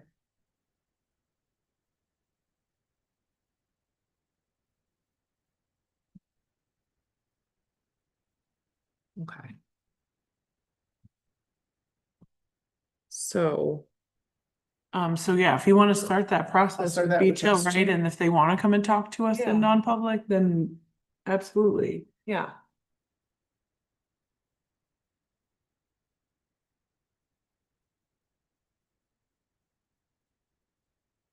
Or just at the regular board meeting, I mean, whatever's appropriate. So we'll engage them in conversation. Thank you, Karen. Thank you. All right, that brings us to the public comment. If anyone online wants to talk, you can put your hand up. If anyone with us wants to talk, you can come on up to the mic.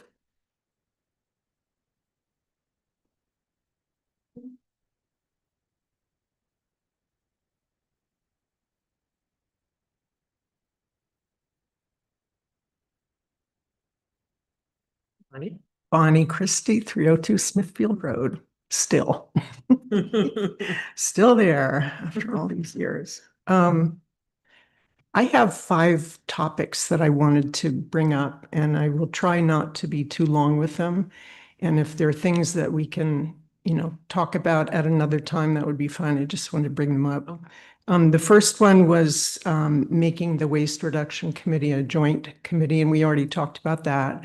And I'm optimistic that I don't know why anybody would have a problem with that, but I hope that can work out. The second one is just to put a reminder in about the fence, which I'm just concerned again that it's going to be the night before the first snowfall and plowing, and the fence isn't going to be up yet. So just to keep it in the discussion, as well as stickers, which you already said you're going to talk about at the next meeting. The third thing was I am wondering if it would be a good idea for us to have a long-term plan for waste management, including recycling, infrastructure, and methods of waste reduction. And I think this would be something that should be done with the Capital Improvement Committee, because as you know, the recycling market fluctuates drastically. And a lot of our budget goes into paying staff to move the recycling around and clean it up and bail it up and so on and so forth. And, I think periodically it would be a good idea to assess, is it worth it? I may sound like Philistine for saying that. Don't tell my committee I said that, but I really think, honestly, we should take a hard look at that. Yeah, and maybe it proves that it is worth it, but it's worth. Yeah, but I think we should Our just numbers. talk about it. Yeah. Yeah. I'm sorry. No, Go go ahead. I was just gonna say, have you seen a comprehensive plan like this come out of other municipalities that you think was worthy or admirable that we could look at? No, I could look around for one. What I do know is there is a very comprehensive and easy to read state plan. Okay. And the idea was for all the towns to develop a plan that would help the state plan be enacted. And I don't know what progress has been made on that, but I mean, for our own sake, but also to help the state plan, I think that would be a good idea. And I'm happy to send you a copy of that plan if you want to see it. So the fourth topic I wanted to bring up was that the Waste Reduction Committee voted not to meet in July and August for obvious reasons. Want a break like everyone else. And we plan to return in September, but we feel like we don't know where the town/select board wants us to be going with this. We've done all the things that are in our mission statement on the website. And for all the years we've been working on it, we have not reduced waste in Hopkinton. It just goes up and up and up. So, should we keep, we feel like hitting our heads against a brick wall. Should we keep trying, or, do you guys have other ideas that let's just not even try? But one thing we thought about is we've never heard from the select board that waste reduction is something that the select board values or would prioritize. And we thought it might be helpful to do one of these pulse surveys or any kind of a survey and put it out to the town. How do people feel about waste reduction? Would they think that it's a good idea, considering that, as you guys know, the cost of waste disposal is going up and up and up, and each year our tonnage goes up and up and up. And, at some point, are we going to say, okay, this is not sustainable? and try to address it. So it'd be nice to know. And if the town's not interested, if the people aren't interested, I guess there are two options. One is, okay, forget it. We're just not paying attention and then throw everything in the hopper. Or, another thing is if the select board feels like it's important to take a leadership position on that and say, to try to educate people, like, this is why we think it's a good idea. It's an environmental impact, it's a climate impact, and it's a lot of money for the taxpayers.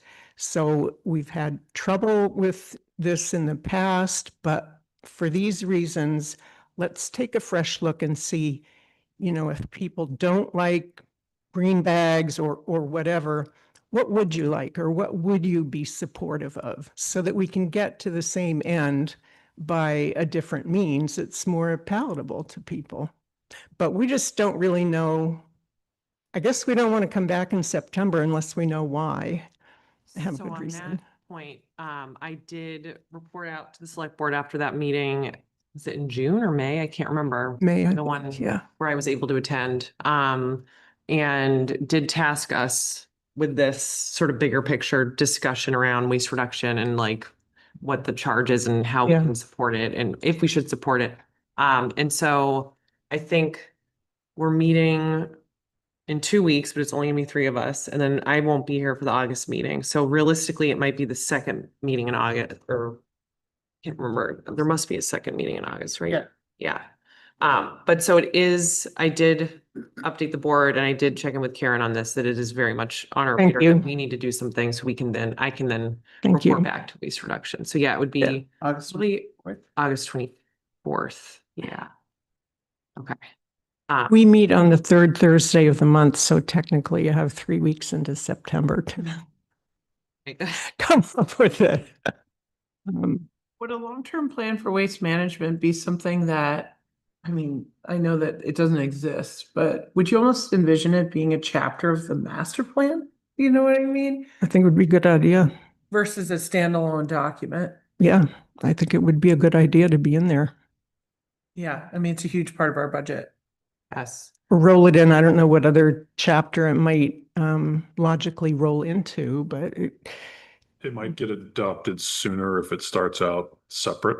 Okay, Mhm. I yep. think the Yep. planning board process for adding new chapters to the. Yeah, master plan they have it planned out well ahead of time. Can be pretty lengthy. Okay, so a draft, a standalone, and then once it's adopted, asking them to find a way over Yeah. their schedule. It'd be up to To them because they integrate get it. to, they're in charge of the master plan. Got it. But we could, suggest or ask them to consider it. Okay, understood. But we also have a new person coming on who's gonna help us. The coordinator's position is good master plan in there. Oh, long-term great. plan. Oh, excellent. Yeah. Yep, so. So maybe less Have some time. resources there. Sort of thinking then. Yep. Yeah. and if our committee could be helpful with that, for example, the Conservation Commission is pretty much taking the lead to do the natural resources chapter, working with regional planning and Karen on that. So there's that. One other thing, Karen, is it possible to have supporting documents attached to the agenda? Neil always did that, and it's very hard for the public, either in person or online, to participate in a meaningful way if you don't know what documents are being discussed, what's in them. It's time consuming. And Sabrina and I had this conversation not too long ago where I mentioned that it looked like in some instances Neil had done that and others not. But it requires me putting it out in a whole separate area, making sure Mhm. that nothing Non-public. gets out there. So what we talked about was as you were getting like ramped up and we have just like so many things that are priorities, that we put that issue sort of on the back burner, but I think it's something we could revisit at some point soon. So, okay. Yeah. And then the final thing, I feel a little awkward bringing this up, but as a constituent, I found myself feeling pretty uncomfortable towards the end of the discussion with the woman who came in wanting to have help with the road. She was clearly very upset, and you know, even though the select board, it might not be a town issue or it's not town land, all residents are constituents. And like in a congressional office, if a constituent comes in with an issue, they try to help that person. Like, what can we do to help? Or can we sit down and talk with you and brainstorm some things? Did you hear me ask her though? She has been coming in and we have given suggestions and we have taken conversations back to Dan Blanchett. And now we'll go back to TJ, but I don't want to give the impression that we didn't care, and we have had a good dialogue with her. So I think tonight was not great. We don't want anyone storming out of here feeling like they. Yeah, that was, But I felt very was uncomfortable to see her sincerely doing asking it, her yeah. what she had in mind for us to do, because last time she was in, we had suggested she reach out to this person, Steve. And clearly she had. And so this would be a meeting where we talk about what else can we do. Mhm. So it's not like we've just been sitting here like, oh, we're not going to help. I mean, we haven't been. Yeah, I don't think you're hard-hearted. Well, so I just think it's an example of like, we are sort of between a rock and a hard place. I agree with you though, that like, you know, I think that was my attempt tonight, was to say, well, what else can we be doing? Like, what did she have in mind? And if she didn't have anything in mind, then we could, you know, talk amongst ourselves. And so I think it's unfortunate that it played out that way. And I feel badly about it. And your point is well taken. And I think we always try to be responsive and, you know, try to help when we can. So it's just, this was bigger than just tonight, is my point, that we've Right. had ongoing discussions with her. And so, Yeah, and I appreciate that. And I know you guys aren't ogres, yeah. so, Yeah. So Yeah. thank you for that, for sharing that though. yeah. So that's it. Thank you. Okay. Thanks, Bonnie. Are you planning on coming next week to Webster? Yes. Okay. All right. We'll see you there. All right, Lauren. Evening, everybody. Lauren Clement, 86 Maple Street. Just wanted to circle back to the community power conversation. One thing that was noted was that the solar array on Poverty Plains has some of Hopkinton's interest in that. And I was not, it wasn't public forum, but I would have liked to know. Hey, so what is Hopkinton's stake in that, and what do we get in return for that? And I don't know if any of you have that answer. I think we signed Yeah. some kind of letter of intent saying if Yeah. there's power that comes from this, that we'd be interested in. Yeah, that's it. We procure some of our power from them and we get a savings on that power. Through community, who Oh. gets that savings? This building, or I mean, There- obviously it zings across the line and it's kind of out there. There was a criteria, it was only certain accounts that were eligible, and so we had to go through our electricity accounts and so I don't recall which ones precisely, but that's the interest that you're talking about, is that That- we've agreed to purchase some of the power from that facility. That is That's- savings to the taxpayer. And that's an ongoing thing. Are we invested in that as No, well? We No. don't have any ownership interest or anything like that. That's the extent of I our, don't think it's up and running yet, is it? I think it is. Looks close No, to it's real connected. close. It looks close to connected. It's Looked close. like they were starting to put the infrastructure to Okay. go back to the grid, because I do drive by there quite a bit. Yeah, then you guys may know more than me. I don't really. I didn't realize we were invested. And then the little slip that they handed out is unclear to me. I know I stayed on the community power up until I think the last tick that did not go down again. And I have brought up that we have town facilities in community power. And I don't know if, I think the answer was maybe 12 accounts. And I know it's a pain to swap accounts over, but I can't make heads or tails of the slip that came out here, how that correlates to town hall's bill or or any other town facility. But nor does it, even to me, show what community power rate is on here. It starts the other three. It's kind of wonky. Column is the community power rate. I see that, and it's supposed to be a what? So I spent some time on their website today because I was confused. And right, so I think like in this third column, if you normally have Eversource, but you went with Community Power, it would be $6 more to stick with Community Power. I guess at the 650 kilowatts Yeah, per I month, just- but I I have just no use idea it. what mine is, but I know it, as soon as I changed over, I dropped about 75, 80 bucks a month. And I'm like, okay, I tried, but this isn't working for me. And I'd rather put that 80 towards other things in my house. Now, maybe it's only $1.50 for this bill. I don't know. Right. But, as We're deep in this. Oh, okay. This is one of the audits Beverly's been doing. Oh, There are more than 12 accounts. Off the top of my head, there's closer to 20. okay, that many that A were lot of changed accounts. over. There were 4 or 6 that were on Community Power. And I started asking like, why might these be on Community Power? And I'm wondering if they weren't held out for Poverty Plain. I don't know. Yeah. The rest of them are under Constellation, which currently is at 8 cents. So it's something we put out. We entered into a contract. The contract ran from February or March to November, and then we lapsed to Eversource for the winter, and then we picked it up again in March because those are the cheaper months, less expensive months for suppliers. So we're capitalizing on a shorter period of time. I don't really know how that, how that costs out with Eversource at the 14 cents or whatever it is. But it did lapse back to Eversource for like 3 or 4 months in the winter. So that Constellation's like another one of those other accounts that any one of us could go out to.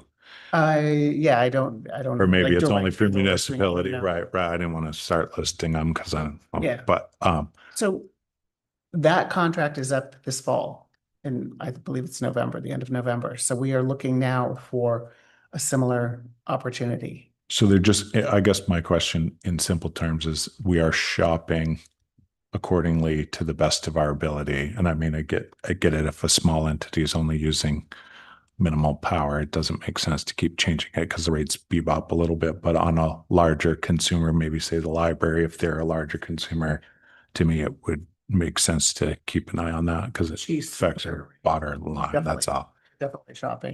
But not use a bunch of people power trying to do it either, because I know trying to change it on the phone's a little. Like every 6 months or more frequently that we could technically re-examine this between Constellation and Community Power and Eversource, like March, August, November, January.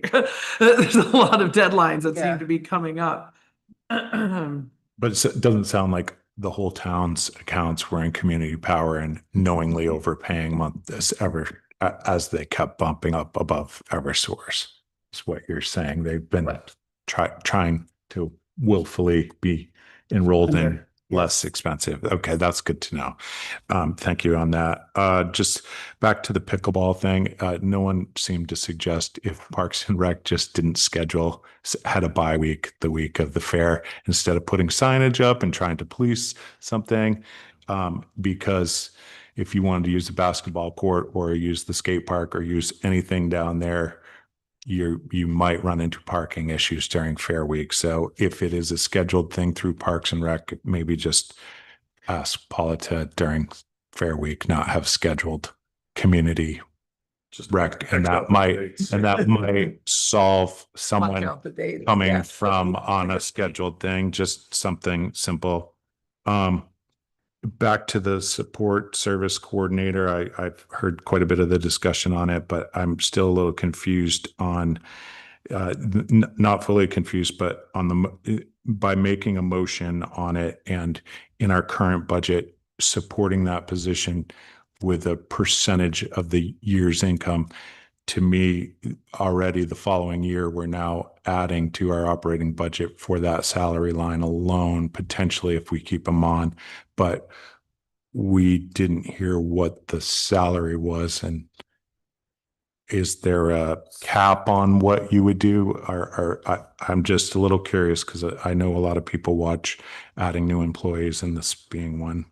Understanding is we approved the job description. Approved the job. Approved the job description. Yeah. We didn't We That's haven't, it. we haven't settled on a. So it's not going out yet or We need to figure out how to pay for it and what, what the salary would be.